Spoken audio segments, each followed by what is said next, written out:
Welcome, friends. This is Archangel. What does misandry mean exactly? Well, quite simply, it is the hatred of males. Now, when contemplating such a definition, it would seem like common sense that the group the hatred is aimed at would not harbor the same bias described in the very definition, meaning males would not hate males, just as it would be assumed that females would not be misogynistic. Logic would suggest that hatred of oneself would seem counter to one's survival, as this might lead to survival apathy, neglect, or even self-harm. However, the former misandry assumption is laughably false, whereas the latter misogyny statement is, by and large, true. Females do not hate their sex. In fact, being female is their source of elevated value and entitlement. Why would they hate that which enables their worship and supremacy?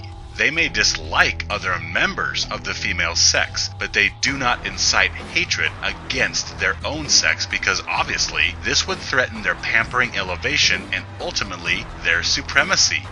Males, on the other hand, are a completely different story. Males do in fact hate males. Males incite violence against fellow males, and they are actively involved in spreading ideas and behaviors that will absolutely lead to diminished value and worth for themselves and the rest of the male sex. Males are misandristic. Males hate males. Whether from instinct to see other males as marauders that we must protect our pride from, or whether from cultural devaluation programming, either way, males are the original misandrists. Males hate males, and in fact, most males do hate themselves deep down because they are male, told that they are oppressive rapists and murderers and plunderers. Males hate themselves and each other, and males are the biggest abusers of males. Wow. Yeah, so males get to inhabit a reality where they exist in a state of constant torment because they hate themselves and abuse each other. And on top of that, they are devalued and discarded. How's that for male privilege? Now, obviously, females dislike and hate males and have an instinctual and collective preference for the female sex. But there is no female that can match the level of hatred that males have for themselves and their brethren. In all actuality, militant feminists don't have to proselytize or do anything. They simply have to sit back with popcorn and watch males violate, abuse, and tear each other down. Males hate each other so much that if given time and resource, they will destroy one another, thus effectively taking out the trash for the feminist lesbians that pray nightly for a male apocalypse. Males hate males, and they push this propaganda through action, by their personal example through word and deed. Look at how many males take every opportunity to backstab each other over females. Look at how many males enjoy sports where two males conduct violence against one another under the guise of sport, such as boxing or martial arts. And this sport of watching males commit violence against one another has been a pastime going back centuries. The misandry males have for one another is multitudinous, but I find it has roots more in nurture rather than nature, meaning environmental bias fuels bigotry more than instinct. It is instinct to be wary of other males as a subsidiary of pack functioning in order to ward off threats. But hate is a human invention, just like good and evil. So if human males hate one another, it is solely a human invention. Hating other males is simply a manifestation of males loathing themselves. We are made to feel inferior, worth less than females. We are mocked, shamed, squeezed for utility, then discarded. Well, golly gee, why would males feel bad about themselves? Then we are inundated with male devaluation, brainwashing, goaded into observing other males as evil piles of dung waiting to backstab you and violate the precious flower petal motherhood sex of females in every despicable way possible.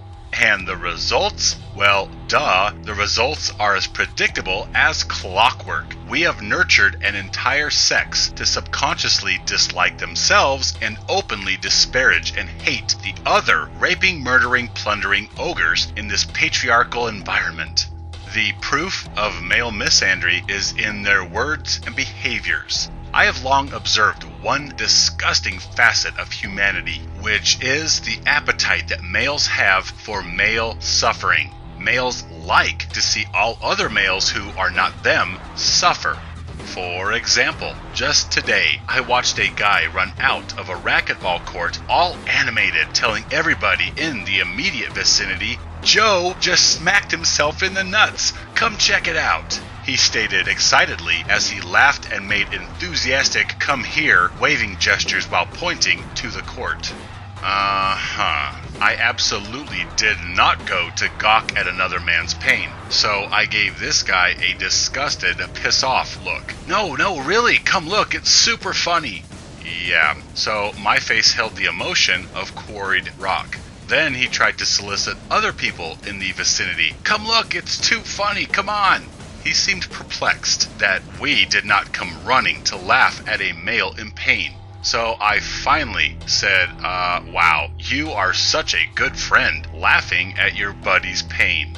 A couple of people did go look, because, well, after all, we are a gynocentric society that pushes male devaluation, and we delight in the suffering of males. Because think about it, how often has some chick come off of any court and solicited ambient people to come and see her friend who just took a ball strike to the boob or the vagina? How often have you seen males laugh at other males who are being openly berated by a female? This I have seen my entire life. Some chick will publicly mock a male or talk trash to him, and all the males around will just snicker and laugh and point at him. Now, how often do you see females snicker and chuckle and point at a female who is being openly berated by a male? You don't. Because females and males feel a protective instinct towards any female in such examples, and in fact, people are ready to jump in to defend her. Yet nobody defends a male being verbally abused by a female. Nobody is ready to defend him. More to the point, everybody is predisposed to laugh at any male who is being cut down to size by any female. This apathy for male welfare obviously encompasses tactile abuse as well. Who hasn't seen a guy being smacked around by some female and the guys watching simply laugh and point at the male being assaulted?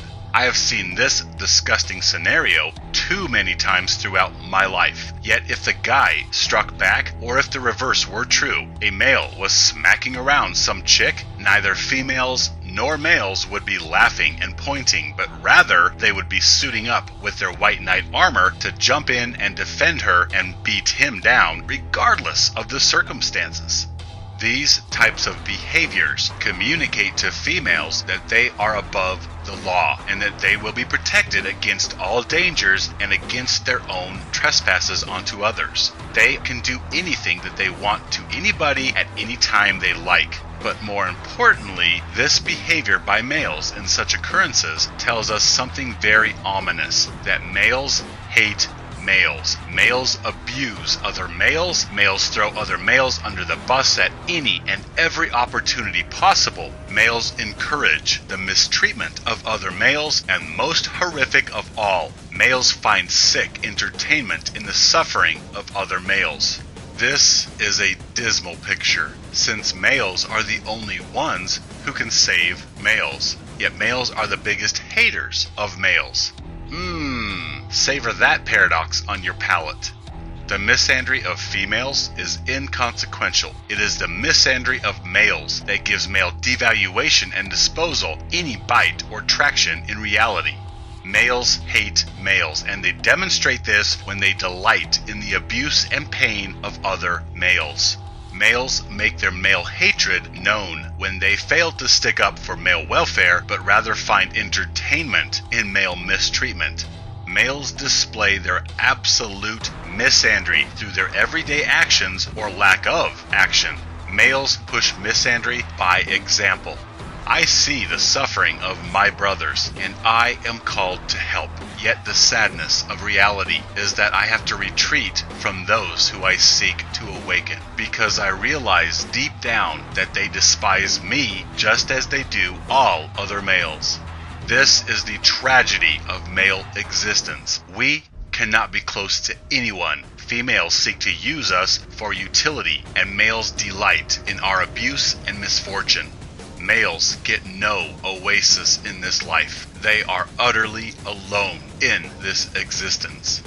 My friends, help me to awaken other males that we might escape this train wreck of male devaluation and disposal. Stand with me, live free.